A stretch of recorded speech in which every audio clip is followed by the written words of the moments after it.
जी तो भाईजान, Pakistan cricket team आजकल काफ़ी ज़्यादा मुश्किलों से दो चार है। तो आज हम इसी पे बात करेंगे कि पाकिस्तान किन किन मुश्किलों से जूझ रहा है और इन मुश्किलों से निकल कैसे सकता है। तो आज की वीडियो शुरू करते हैं। सबसे पहला मसला पाकिस्तान क्रिकेट टीम का आ जाता है बैटिंग। बैटिंग आपको पता, जैसे कि हमारा टॉप ऑर्डर है साइम अयूब, साहिबजादा फरहान और फहद जमान। ये तीन प्लेयर्स हमारा टॉप ऑर्डर है, जो कि इस एशिया कप 2025 में भी हम लेके गए हैं और इनको लगातार चांसेस दे रहे हैं। तो सबसे पहले आ जाते हैं सैम अयूब। सैम अयूब को पता नहीं क्या उनके ऊपर प्रेशर है, क्या उनका माइंडसेट है। आते साथ पहली बॉल पे विकेट दे के तो पवेलियन की तरफ भागते हैं, पता नहीं पीछे कोई चीज छोड़ आते हैं या अपना कोई फेसबुक का कोई ट्विटर का अकाउंट खुला छोड़ आते हैं, जो उन्हें टेंशन होती है कि यार मैंने वापस जाना है जल्दी और जाके मैंने वो सब समेटना है। सैम अयूब ऑफ स्टंप पे, ऑफ साइड में उन्हें बॉल आती है, पिच बॉल होती है और बड़े प्यार से हाथों में कैच दे के आउट हो रहे हैं। पता नहीं क्या हो गया, जब से इंजरी के बाद वापस आए हैं कोई इतनी हाथिर ख्वाह परफॉर्मेंस इन्होंने दिखाई नहीं है। तो Saim Ayub is the big problem. Saim Ayub को अपना आप देखना होगा, क्योंकि अब एशिया कप 2025 के सुपर 4 में हम चले गए हैं और अब सुपर 4 के मुकाबले 21 से शुरू हो रहे हैं, जो कि पहला मुकाबला पाकिस्तान और इंडिया का है और वो मैच बहुत ही इंपॉर्टेंट है। जैसे कि आपको पता है पाकिस्तान को अपना रिवेंज भी लेना है और ये मैच लाजमी पाकिस्तान ने जीतना है। कैसे भी करके पाकिस्तान को ये मैच जीतना होगा, क्योंकि इज्जत इसी में है, वकार इसी में है कि पाकिस्तान ये मैच जीते और अच्छे तगड़े मार्जिन से जीते, वन साइडेड जीते।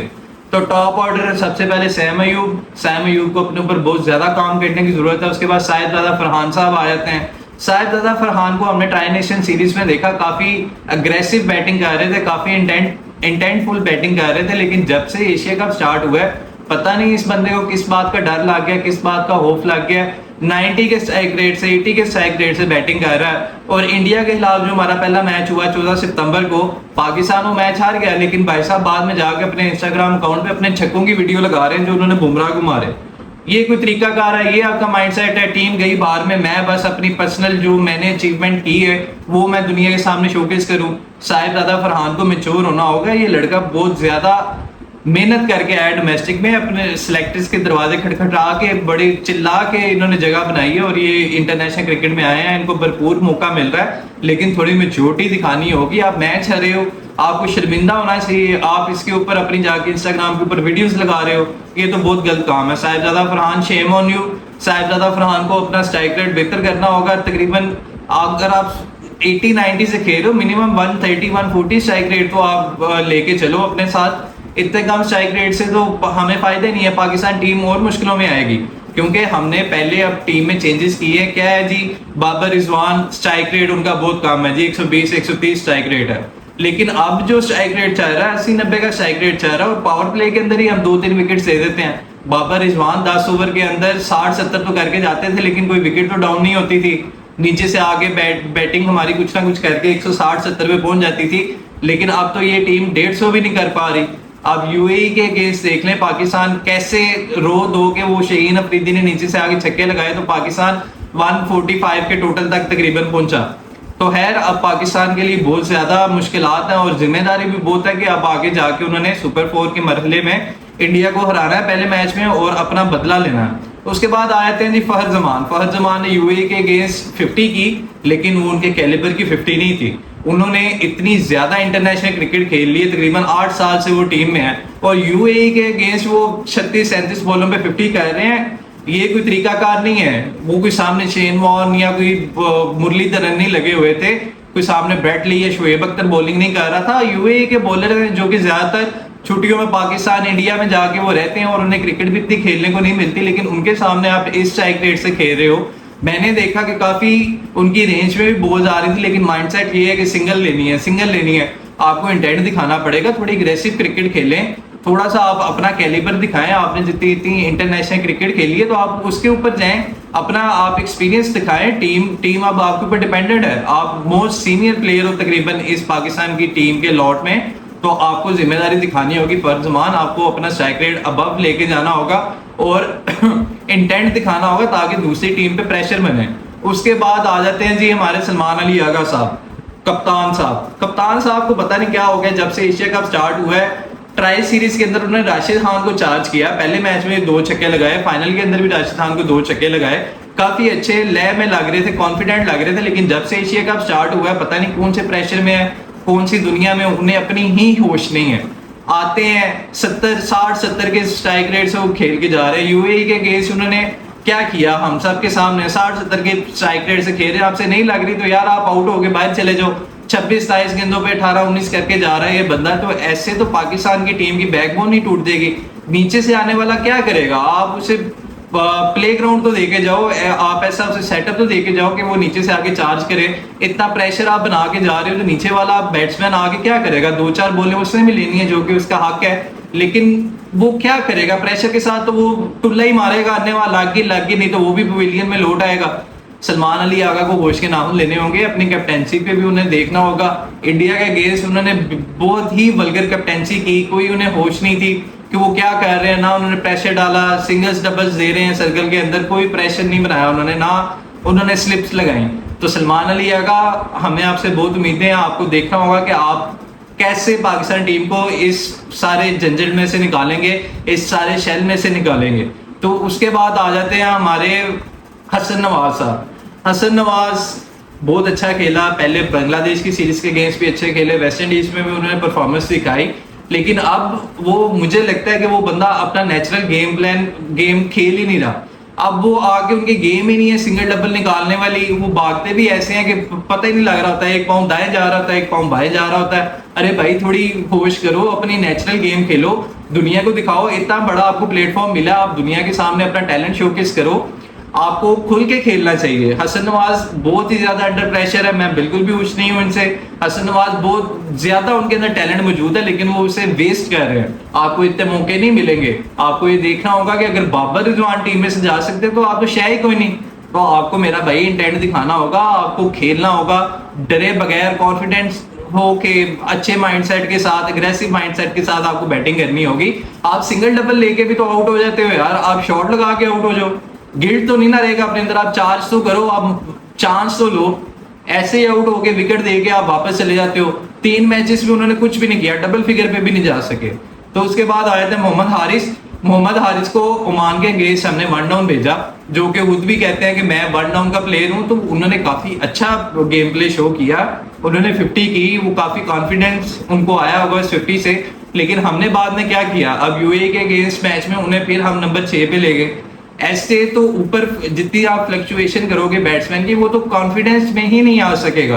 वो एक बंदे का अपना एक नंबर पक्का होता है, बैट्समैन को पता होता है कि यार अब मेरी बारी है, अब मैंने जाना है। वो उस हिसाब से अपना माइंड अपना क्लियर करता है कि मैंने जाए चार्ज करना है या मैंने पार्टनरशिप लगानी है। तो 1 डाउन हारिस का नंबर है, उसको 1 डाउन भेजना चाहिए। उस लड़के ने आपको एक मैच में परफॉर्म करके दिखाया, ओमान के खिलाफ रन ही उन्होंने किए थे, आपने मैच निकाला था सिर्फ हारिस की बदौलत। तो उनका नंबर हमें फ्लक्चुएट नहीं करना चाहिए, उन्हें भरपूर 1 डाउन ही मौका देना चाहिए। तो अब मोहम्मद हारिस, उन्हें भी देखना चाहिए कि जो उनकी रेंज में शॉट आती है वो शॉट खेलें, दाएं बाएं। अगर उनकी रेंज में शॉट नहीं है तो उन्हें बल्ला नहीं उठाना चाहिए और अपनी विकेट थ्रो बिल्कुल भी नहीं करनी चाहिए। तो खैर उसके बाद आए थे मोहम्मद नवाज साहब, जो कि हमारे ऑलराउंडर हैं। ट्राई सीरीज में बहुत ही अच्छे लय में लग रहे थे, लेकिन इंडिया के अगेंस्ट भी पहली बॉल पे आउट हो गए, जो कि एलबीडब्ल्यू हुआ। बैड लक थी, पहली बॉल ही उनको अंदर आ गए, उन्हें समझ नहीं आई। उसके बाद यूएई के अगेंस्ट भी वो कुछ नहीं कर सके। तो मोहम्मद नवाज, आपसे बड़ी उम्मीदें हैं, आप हमारे मैच विनर है एज टू बाबर आजम, जैसे कि वो आपको मैच विनर कहते हैं। तो आपसे हमें काफी उम्मीदें हैं Mohammad Nawaz, best of luck. Mohammad Nawaz के लिए मेरा यही पैगाम है कि आप अपना माइंड रिलैक्स रख के खेलो, कोई इतना प्रेशर नहीं है, कोई बात नहीं है। ज्यादा हार ही होंगे ना, या तो विन होगा या तो लर्न होगा। तो आपने इतना लर्न लिया है सारी जिंदगी में, तो विन भी आएगी। तो आपको कॉन्फिडेंस होके खेलना है। तो ये जी हमारा बैटिंग ऑर्डर है। उसके बाद शहीन अपने आप को ऑलराउंडर कहते थे, लेकिन हम नहीं मानते थे, हम मेम्स बनाए जाते थे शहीन अफरीदी पे कि टुल्ला है लग गई लाहौर कलंदर्स के, जब वो खेलते हैं लाहौर के अंदर लग जाती है इनकी। लेकिन अब उन्होंने परफॉर्म करके दिखाया, पाकिस्तान का बेस्ट बैट्समैन है फॉर नाउ। हालांकि वो बॉलर है, लेकिन सबसे ज्यादा स्कोर, सबसे अच्छा स्ट्राइक रेट इस टाइम शहीन अफरीदी के है पाकिस्तान क्रिकेट टीम में इस एशिया कप 2025 में। और सबसे ज्यादा विकेट साइम अयूब ने ली हैं, 6 विकेट लेके बैठे हुए हैं। तो ये तो काय पलटी हुई है, बैट्समैन हमारे बॉलर बन गए हैं, बॉलर हमारे बैट्समैन बन गए हैं। तो कुछ कॉम्बिनेशन समझ नहीं आ रहा, बहुत ज्यादा मसले हैं, बहुत ज्यादा प्रॉब्लम्स है पाकिस्तान टीम के लिए। इन्हें जल्द से जल्द सॉर्ट आउट करना होगा, क्योंकि अब सुपर 4 में आ गए। इंडिया तो है ही है, अब श्रीलंका भी काफी तगड़ी नजर आ रही है, क्योंकि वो भी कॉन्फिडेंस के साथ आ रहे हैं। उन्होंने अपना ग्रुप कोई भी मैच नहीं हारा, तीनों मैच वो बांग्लादेश, अफगानिस्तान और हांगकांग से जीत के आ रहे हैं, तो वो भी काफी कॉन्फिडेंस में होंगे। तो जनाब अब हमें जाना होगा तगड़े माइंडसेट के साथ। सबसे पहले आप सबको सोचना होगा कि ये जो आपने स्टार पहना होता है अपनी शर्ट में, इसकी इज्जत का सवाल है। तो आपको इंडिया को आके अपनी इज्जत बहाल करनी है और उन्हें बताना है कि हम भी किसी से कम नहीं है। तो पाकिस्तान टीम थोड़े होश के राउंड लें और प्लीज पाकिस्तान की इज्जत रखें और अपना नेचुरल गेम प्ले खेलें। किसी भी प्रेशर में नहीं आना, फुल कॉन्फिडेंस हो के अच्छे माइंडसेट के साथ ग्राउंड में जाए, अल्लाह का नाम लें और जीत के आए। तो बॉलिंग में चलते हैं। बॉलिंग में यूएई के अगेंस्ट हमने हारिस राव को खिलाया, जो कि मैं पहले भी कह रहा था इन्हें खिलाना चाहिए कि एक जो तेज बॉलर होता है, चाहे बॉलर को फास्ट बॉलर को इतनी हेल्प नहीं मिल रही इन पिचेस से, लेकिन पेस के साथ आप डिसीव होते हैं। पेस होना, एक तेज तगड़ा बॉलर होना टीम में बहुत जरूरी है। वो आपको अपनी वेरिएशंस के साथ विकेट निकाल के देता है, चाहे जितना भी रफ पिच हो, जितना भी फ्लैट ट्रैक हो, आपको एक तेज गेंदबाज हमेशा विकेट निकाल के देता है। तो हारिस राव को खिलाया हमने, ये अच्छा काम किया है। शहीन अफरीदी भी थोड़ा अपने रिदम में लग रहे हैं, लेकिन उस हिसाब की पीक पे अभी नहीं है, लेकिन मच बेटर। फास्ट बॉलर्स हमारे अच्छे जा रहे हैं, लेकिन स्पिन हमारे लिए कंसर्निंग है, क्योंकि साइम अयूब हमारे बैट्समैन है, उससे हम बॉलिंग करा रहे हैं। वो अभी तक हमारा मेन स्पिन बॉलर बना हुआ है, लेकिन बड़ी टीमों के अगेंस्ट वो नहीं चलने वाले। हमें कोई प्रॉपर स्पिनर के साथ जाना होगा, जो कि अबरार अहमद है। अबरार अहमद को भी अपने ऊपर काफी काम करना होगा। अबरार अहमद अभी तक काफी इकोनॉमिकल गए हैं इस टूर्नामेंट में, लेकिन इतनी कोई हाथ उनसे विकेट्स नहीं आई, मेन विकेट्स उन्होंने निकाल के नहीं दी। अबरार अहमद को अपने ऊपर काम करना होगा। अब ये बात तो तय है, हमने सफियान मुकीम और अबरार अहमद दोनों को खिला के देख लिया, लेकिन ये कॉम्बिनेशन हमारे लिए वर्क नहीं कर रहा। तो इन दोनों में से एक स्पिनर हमें रखना होगा और उसकी जगह, एक स्पिनर की जगह हमें हारिस राव को डालना होगा, या फहीम अशरफ की जगह हमें हुसैन तलत को भी हम खिला सकते हैं। फहीम अशरफ भी कोई इतनी खातिर हुआ, कोई ऑलराउंड परफॉर्मेंस दे नहीं सके। ट्राई सीरीज में उन्होंने अच्छी बॉल की थी, लेकिन ये एशिया कप के अंदर अभी तक उन्हें मौका ही नहीं मिला, उन्हें बॉल थमाई ही नहीं गई। तो फहीम अशरफ की जगह हम हुसैन तलत को ट्राई कर सकते हैं, क्योंकि उनकी हिट थोड़ी ज्यादा लंबी जाती है। मैंने देखा हुआ है, जितने भी मैचेस देखे हैं वो काफी भर के शॉट लगाते हैं। तो फहीम अशरफ की जगह मुझे लगता है हुसैन तलत को लेके जा सकते हैं, और सुफियान मुकीम या अबरार अहमद की जगह हम हारिस राव को लेके जा सकते हैं। तो ये कॉम्बिनेशन अच्छा रहेगा, क्योंकि हमारे पास स्पिन ऑलरेडी नवाज भी करवा लेते हैं, अबरार भी करा लेते हैं, और अब हम साइम से भी काम ले रहे हैं, और सलमान अली आगा साहब हमारे कप्तान साहब भी बीच में एक आधा ओवर कभी डाल लेते हैं। तो स्पिन ऑप्शंस तो हमारे पास हैं, लेकिन हमारे पास जो एक्सपीरियंस बॉलर हैं, फास्ट बॉलिंग, हमें हारिस राव और शहीन अफरीदी इन दोनों को मैदान में लेके जाना होगा, फिर ही हम जीत सकते हैं। तो जनाब पाकिस्तान बहुत ही ज्यादा मसलों से घिरी हुई है। कोई मोड चाहिए कि पाकिस्तान दूसरा मैच इंडिया को हराए और ये एशिया कप जीत के आए, लेकिन टू बी ऑनेस्ट अगर आप मुझसे पूछे, उम्मीद तो मुझे भी है, दिल मेरा भी कहता है कि पाकिस्तान जीतेगा, लेकिन ऐसा होता कुछ नजर नहीं आ रहा। तो आप सबकी दुआएं चाहिए, मैं भी दुआएं करता हूँ। अल्लाह पाक पाकिस्तान टीम को जीत से हमकिनार करे, इनको होश दिलाए और ये अपनी तगड़ी गेम खेलें।